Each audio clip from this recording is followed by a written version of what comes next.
Passionnés de voler de course au large, bonjour et bienvenue dans ce nouvel épisode d'Actu Large, l'émission où je vous résume l'actualité de la course au large tous les mercredis à 18h. Aujourd'hui, avant de parler des grosses actus qu'on va parler, je voudrais parler un petit peu de la route du Rhum parce que on a un changement de directeur de course. Jacques Carès laisse sa place à Francis Le Goff à la direction de course de la route du Rhum qui est une course que j'adore. Et donc du coup c'est cool parce que Jacques Carès je l'ai déjà rencontré, mais Francis je le connais un petit peu plus quoi. Et Francis c'est un très bon directeur de course, j'ai pu le voir sur la Solitaire du Figaro. Et c'est un directeur de course aussi qui est très apprécié des skippers. Donc ça c'est une super bonne nouvelle. Et bon courage Francis pour cette course, parce que c'est vraiment une très belle course et tu seras un très bon directeur de course pour la route du Rhum. Voilà, du coup maintenant on va parler des sujets de la journée.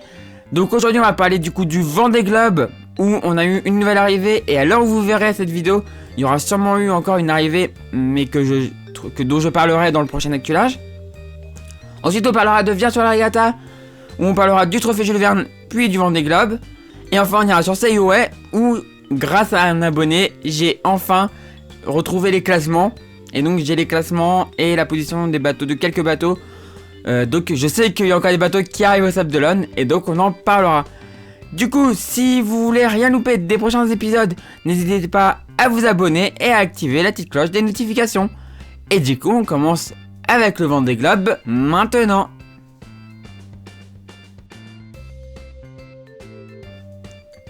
Et donc on se retrouve pour le Vendée Globe. Alors sur le Vendée Globe, on se retrouve du coup pour dimanche, à partir de dimanche, où on avait Armel Tripon qui allait vers l'arrivée, donc il faisait un petit bord au-dessus là, et après hop, un bord au nord-est pour aller vers la ligne d'arrivée au Sable d'Olonne. Très belle course d'Armel Tripon quand même, malgré le fait qu'il avait un bateau excellent et que voilà, il a pas pu en tirer toute la quintessence. Il a dit c'est comme si j'avais fait le Vendée Globe avec un string quoi. Et c'est vrai qu'il avait une toute petite voile d'armoire, que c'est impressionnant. Et attention pour l'arrivée d'Armel Tripon. Désolé, je crois que je vous ai pété les oreilles. Désolé, je fais mumuse avec mon deck en même temps. Vous verrez ça quand on fera les streams. Mais presque tout est prêt là. Et donc maintenant on a Clarisse Kremer qui est en approche. Clarisse qui va être super contente de retrouver son Tanguy. Et moi je suis super content qu'elle ait fini son Vendée Globe parce que c'est une chouette personne, Clarisse. C'est une chouette skipper et elle a fait un beau Vendée Globe. Pour son premier Vendée Globe, elle a fait un beau Vendée Globe, vraiment. Avec un super bateau, avec une super équipe. Et j'espère qu'elle sera motivée pour revenir parce que elle mérite de revenir quoi. Elle mérite clairement de revenir. Et donc, on va bientôt arriver à l'instant T.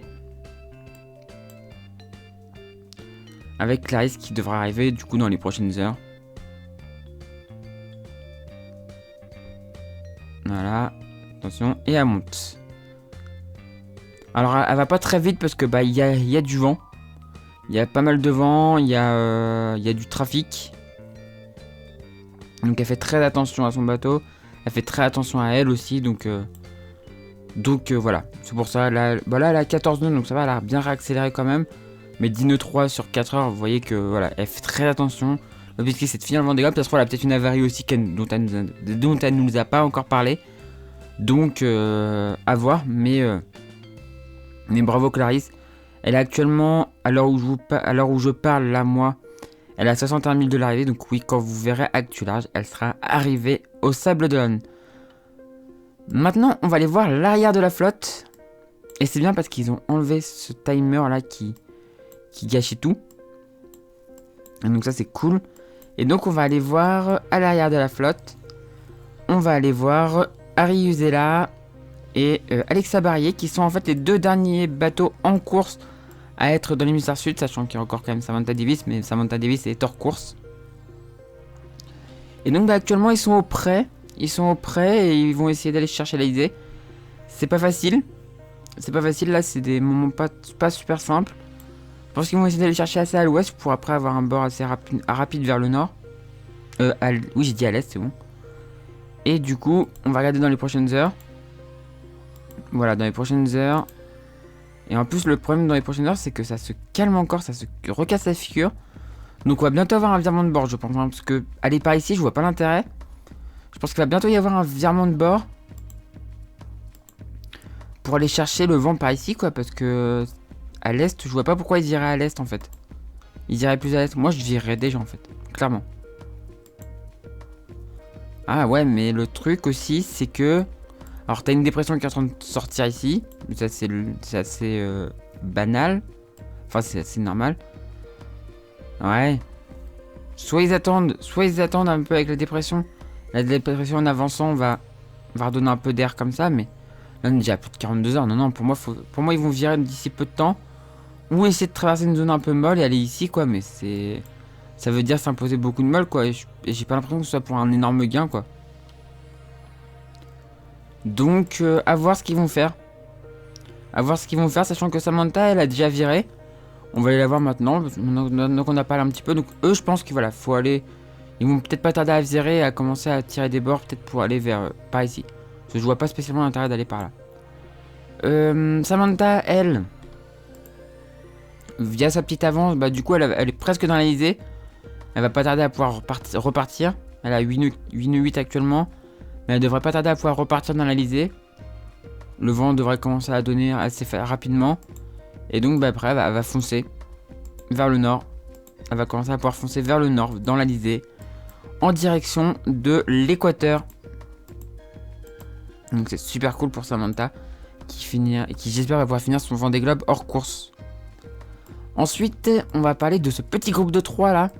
Composé de Manu Cousin, de Clément Giraud et de Miranda Meron, qui est la plus arrêtée, qui est en train de se faire distancer. Qui sont en train de passer le poteau noir. On voit 11 nœuds 2, 11 nœuds 6, 7 nœuds 1, 9 nœuds 8 et 7 nœuds 7, 4 nœuds 3. Miranda est encore bien dans le poteau noir. Clément commence à en sortir et Manu aussi, pour moi. Alors qu'on voit que normalement le poteau noir est ici, mais on voit que ça... Au vu des routes, c'est un petit peu plus... Il est un peu plus nord quand même que sur les fichiers. Hein. Enfin, il y a quand même des grains encore assez nord. Et donc, eux, dans les prochaines heures... bah en plus, j'étais pas à l'instant T. Mais c'est encore pire en fait. Normalement, le poteau noir devrait être là, mais... Il y a des grains jusque là encore. Et donc, eux, dans les prochaines heures, bah, l'objectif, ça va être de commencer à remonter dans les alizés. Alizés assez puissantes, on voit, hein. Il y a 19 nœuds. Donc une alizée à 20 nœuds à peu près. Et donc bah, l'objectif ça va être la remontée rapide dans les alizés. Il y a une dépression qui passe dans 24 heures mais ils pourront pas l'attraper. Elle est beaucoup trop haute. Et on va regarder surtout si derrière est-ce que la zone se referme comme à chaque fois ou est-ce que ça semble 75 heures, 78 heures, 81 heures, 84 heures, 87, 90, 93. Ouais, on voit que ça se referme. Hein. 96. On peut aller jusqu'à 96 heures. On voit que dans 96 heures, c'est bien refermé. Donc, ils risquent de se retrouver. Eux, ils risquent d'avoir là une zone de molle. Une grosse zone de molle à traverser. Enfin, tout du moins, approcher d'une zone de molle. Et bah, par la suite, par contre, après, ça sera le train des dépressions. Mais pour eux, c'est pas très compliqué. Là, c'est on fonce. Et après, par contre, on essaye de voir à quel endroit ça sera le mieux de passer dans cette zone. En fonction des fichiers qui s'affineront. Là, il y aura peut-être un petit peu plus de vent. Portant, enfin voilà. Mais ces zones-là, en même temps, quand t'as pas beaucoup de vent, généralement, les fichiers sont pas très très fiables. Donc, c'est surtout à voir par la suite comment ça va se passer. Mais voilà, dans les prochains jours, du coup, c'est pas très compliqué. On fonce dans l'Elysée. Mais ce qui est le plus compliqué, c'est de choisir l'endroit où on va passer dans la zone de molle. Avec des fichiers qui risquent de changer au fur et à mesure. Maintenant, on va parler du groupe suivant. On va prendre le groupe composé de Arnaud Boissière qui s'est fait rattraper. Non, Arnaud. Il y a Alan Roura qui est derrière, juste derrière. Et tout derrière, c'est Isaac Costa. Et puis par qui, bah là, du coup, sur des régimes d'Alizé. Donc des régimes où les foilers foncent. Bah là, ils se sont fait distancer, du coup. Sachant qu'ici, il n'y a que des foilers, donc voilà, quoi. Donc, dans les prochaines heures, donc, bah, pour le groupe pour ceux qui sont derrière, il faut foncer. Faut foncer parce qu'il y a une petite dépression. Il y a une grosse dépression là. Il y a une dépression, donc essayez de l'attraper. J'avais dit que j'avais un doute sur ce qu'ils allaient faire, ce qu'ils allaient passer par ici ou par ici, mais on voit qu'ils vont bien sur la dépression derrière, au portant. Et donc, bah pour tout le monde, pour tout le groupe, eux ça va être très simple, ils vont aller l'attraper. Eux, bah va falloir qu'ils filent. On voit qu'actuellement il a 11 nœuds 4, il est pas très rapide en plus Didac. Pipard est à 12 nœuds 8, donc Pipard devrait l'attraper. Et par contre Didac il va falloir qu'il se dépêche. Et donc bah derrière eux ça va être on chope la dépression. Il va sûrement y avoir une montée assez nord avec cette dépression. Ils vont pouvoir monter dans la dépression avec des empannages parce que les vents sont pas très bien orientés. Et ensuite bah cette dépression se casse un peu la figure, se dégrade un petit peu. Quand je dis qu'elle se dégrade, c'est qu'elle devient un peu moins forte quoi. Et du coup elle va quand même les accompagner, mais dans un vent qui sera jamais très favorable en fait. Pour monter ils seront dans un vent de sud-ouest. Donc ils vont devoir empanner pour pouvoir monter au nord et rester en restant dedans. Et ensuite pour aller vers les sables, bah, le vent bascule un peu à l'ouest. Donc c'est pas l'idéal. C'est pas l'idéal. Et on voit que bah, du coup on était à 96 heures, j'avais pas vu. Donc 96 heures, le vent bascule un petit peu au nord-ouest, donc un petit peu plus favorable. Si tu es plus au sud, si tu es ici, ça va encore. Mais il va falloir bien se placer dedans pour pouvoir aller vers les sables. Et donc cette dépression devrait les accompagner assez loin normalement. Donc bonne nouvelle pour eux. Mais voilà, Didac il faut vraiment qu'il se dépêche, sinon il va se faire coincer. On peut regarder un petit peu ce qui peut attendre Didac en cas au cas où il ne prend pas la dépression. Donc, même si voilà, 15, 18, 21, 24 heures. Dans 24 heures, la porte est encore ouverte pour passer. 27 heures aussi. 30. Ouais, il y a vraiment... Faudrait vraiment qu'il avance pas pour pas la prendre. On va regarder un peu la distance. On va calculer la distance. Ah non, j'ai pas pris le bon truc. C'est ici, voilà.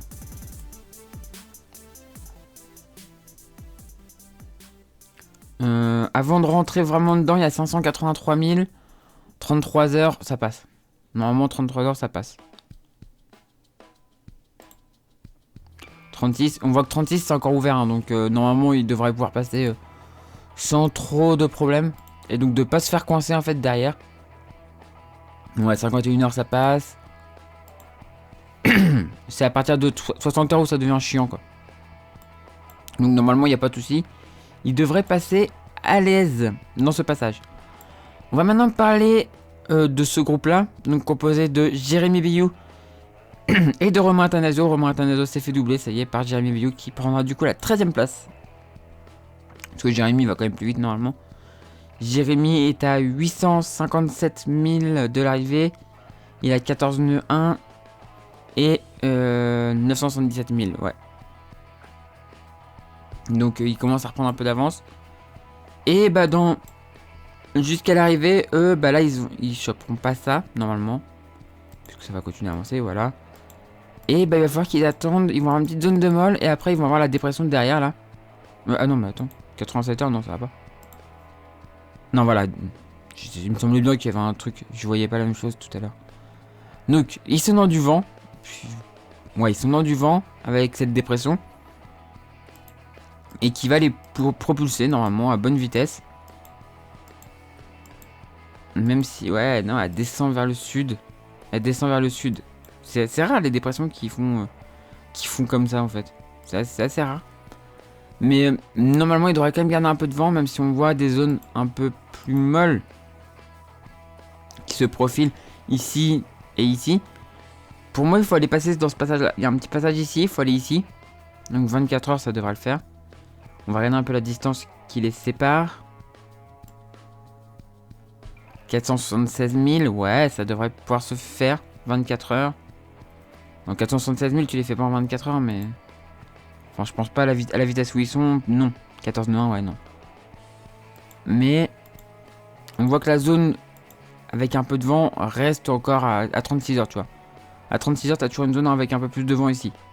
Ce sera pas une arrivée folle, hein, quand même. Hein. Il n'y aura pas énormément de vent pour l'arrivée. Et même après un golfe de Gascogne qui risque d'être ouais, compliqué. 6 nœuds, 8 nœuds, 8 nœuds 1. Ouais, un golfe de Gascogne très calme. La météo sera restée pourrie jusqu'au bout pour Jérémy, hein, clairement. Elle lui aura fait de toutes les... elle lui en aura fait voir de toutes les couleurs. Mais Jérémy aura été courageux, vraiment. Il aura eu un courage de fou furieux. De faire ce Vendée Globe, malgré le fait qu'il soit parti 10 jours après tout le monde. Enfin, juste Jérémy, bravo, quoi. Et Jérémy, t'es un grand, quoi. Mais ça, on le savait déjà, mais ouais, c'est... Bravo Jérémy, quoi. Vraiment, bravo Jérémy. Ouais. C'est un compétiteur, donc être à ces positions-là, c'est vraiment pas bien pour lui, quoi. Et il l'a fait quand même. Et c'est magnifique. Merci de nous avoir fait rêver, Jérémy. Maintenant, on va parler du classement. Et je voulais juste, avant ça, pousser un coup de gueule. Non, je vais pousser le coup de gueule tout de suite parce que... Voilà, sinon je vais oublier de le faire. Et j'ai envie de le faire. Petit coup de gueule contre la com du Vendée Globe. Qui, alors qu'il reste encore 15 bateaux en mer, a décidé que les Vendée Live c'était fini. C'est... Comment dire? C'est immonde, c'est répugnant. C'est répugnant pour les mecs encore en mer, quoi. Mais je sais qu'ils font ça à chaque fois, mais... Mais... Pas de couverture médiatique pour les autres, enfin c'est... Ouais, les 10 premiers ont le droit à leur couverture, mais... Le bien c'est qu'ils ont dit que, grosso modo, c'était prévu que ça s'arrête ce jour-là. C'était prévu depuis longtemps. C'est-à-dire qu'en fait, les mecs qui sont arrivés en tête, s'ils étaient arrivés un peu plus tard, que sa méthode était encore plus pourrie, et qu'ils avaient mis plus de 85 jours, quoi, même les premiers n'avaient plus de couverture médiatique, quoi. Il y a des choses à revoir pour dans 4 ans, punaise. Il y a des choses à revoir, vraiment. Il y a vraiment des choses à voir, hein, quand même. Hein. Cette année, je veux bien comprendre qu'il y a eu le Covid, machin, que c'était pas facile, mais... Il y a quand même des trucs, là, ça va loin, quoi. Ça va vraiment loin, quoi. Bon, du coup, on va arrêter de s'énerver un petit peu, parce que ça m'a un peu agacé, quoi. J'ai vu le dernier Vendée Globe, c'était dimanche. Quand j'ai vu le dernier Vendée Live, j'ai fait... Quoi? Je vous donne notre gueule, là, c'est pas possible. Puis il faisait la fête, en plus, à la fin. Ouais, ils étaient contents, c'est fini. Ouais, bah ouais. Il y a 15 bateaux en mer, mais ils sont contents. Bon. Il y avait 15 bateaux en mer, mais ils étaient contents. Bon. On va voir le classement maintenant. Donc Clarisse Kremer est 12ème. Elle est à 98,2 minutes de l'arrivée, alors que Armel Tripon est arrivé, donc comme j'ai dit, le 1er février à 7h27. Clarisse devra arriver dans les prochaines heures. Jeremy Bayou est 13ème à 857 000 de Clarisse et à 955 000 de l'arrivée, moins de 1000 000, ça y est. Romain Athanasio est à 977 000 de l'arrivée. Là, je veux dire par rapport à l'arrivée parce que par rapport à Clarisse, ça n'a pas vraiment d'intérêt. Arnaud Boissière est à 2177 000. Stéphane Le Diraison à 2210 000. Kojiro Shirashi à 2220 000. Alan Roura 2235 000. Didac Costa 2288 000. Pip Art 2360 000. Clément Giraud 3039 000. Manuel Cousin 3040 000. Miranda Meron 3068 000. Alexia Barrier 4939 000. Et enfin Ariuezela à 5003 000. Le seul à plus de 5000 000 de l'arrivée. Voilà. Bah du coup on a fini avec ce Vendée Globe. Et pour fêter ça... Et sinon j'ai celle-là aussi. Voilà. Et bah du coup, on va tout de suite sur Virtual Regatta.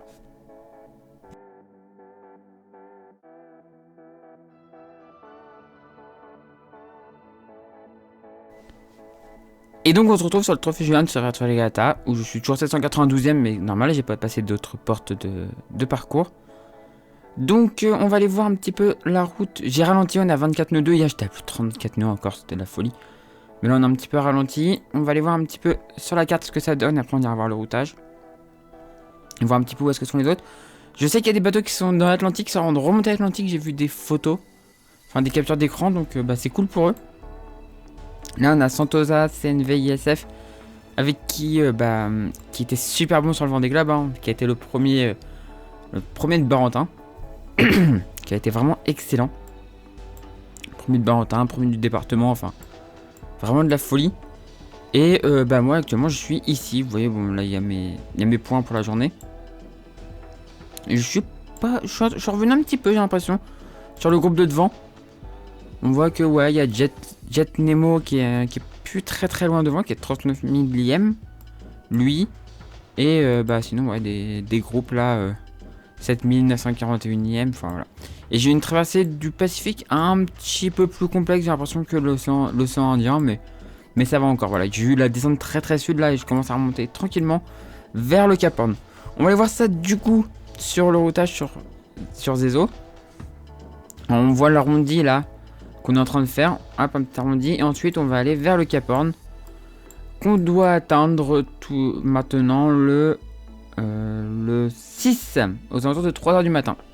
On aurait passé le Cap Horn et ensuite commencer la remontée vers les pas vers les Sables d'Olonne mais vers Ouessant. Voilà. Mais maintenant c'est une trajectoire relativement rectiligne jusqu'au Horn. Donc ça va être plutôt cool. Voilà, bah du coup on a fini avec le trophée Jules Verne et maintenant on va passer au Vendée Globe. Et donc on se retrouve pour le Vendée Globe sur Virtual Agata où bah ça continue à arriver tranquillement. Bon, on a les réels et là on a du virtuel, on a un bateau là que je ne connais pas. Au Mon Bateau 41. les pseudos, les gens. La 186 millième place, donc on n'a pas encore les 200 000 premiers arrivés. Hein. Et derrière ici, non ça c'est ma position. Ça c'est Juju 6410 qui est à la 191 millième place, 967. Donc voilà, qui est assez loin. Et là ça continue. Et là on a les 200 000 qui sont d'arriver. Les 200 000 je pense que dans les prochains jours ça sera bon. Parce que là on a la 258 millième 138e place. Avec Vanco Family. Super petite chaîne YouTube d'ailleurs. Allez voir si ça vous dit. Ici on a Mon Beau Bateau. Mon Bobo Ato. Ouais, encore un super pseudo ça. Donc voilà, qui continue d'arriver. Il est à la 275 millième place. Donc après on voit que voilà, je pense que dans les 300 000 ça doit être par là. Robot est 296 millième. Donc ouais, ça continue à monter. Et ça c'est qui? C'est qui le Ben Twart? Ah il a arrêté, ok. Mais voilà, et là on a encore des bateaux virtuels. On a un bateau virtuel là qui remonte aussi, qui continue la course. Jock Rop sur un Apisia à 359 millième place. Donc ouais, on voit que ça continue à remonter. Hein. Ça va continuer à arriver au fur et à mesure dans les prochains jours. Avec une remontée, pour ceux qui sont là, ça va être, il y aura le même problème que pour les réels. Et pour eux, pareil, hein, c'est les mêmes routages que pour les réels. Arriver dans les prochains jours au Sable d'Olonne. Et pour fêter ça, voilà. Et du coup maintenant on passe à Sayoué. Et donc on se retrouve pour le Vendée Globe sur Sayoué où comme je vous disais, maintenant je peux revoir le classement où on va juste pour le plaisir de mes yeux. Juste pour le plaisir de mes yeux. Pour le plaisir de mes petits yeux. Oh, Cosmine derrière Taria. C'est beau. C'est beau. Scroll, Olive. Oh, Grand Tubino a fini 17ème en vrai. J'avais pas regardé. Ah, il s'est fait avoir, le pauvre. Le pauvre, c'était dur la fin de course pour lui. Et donc, actuellement, on a des arrivées.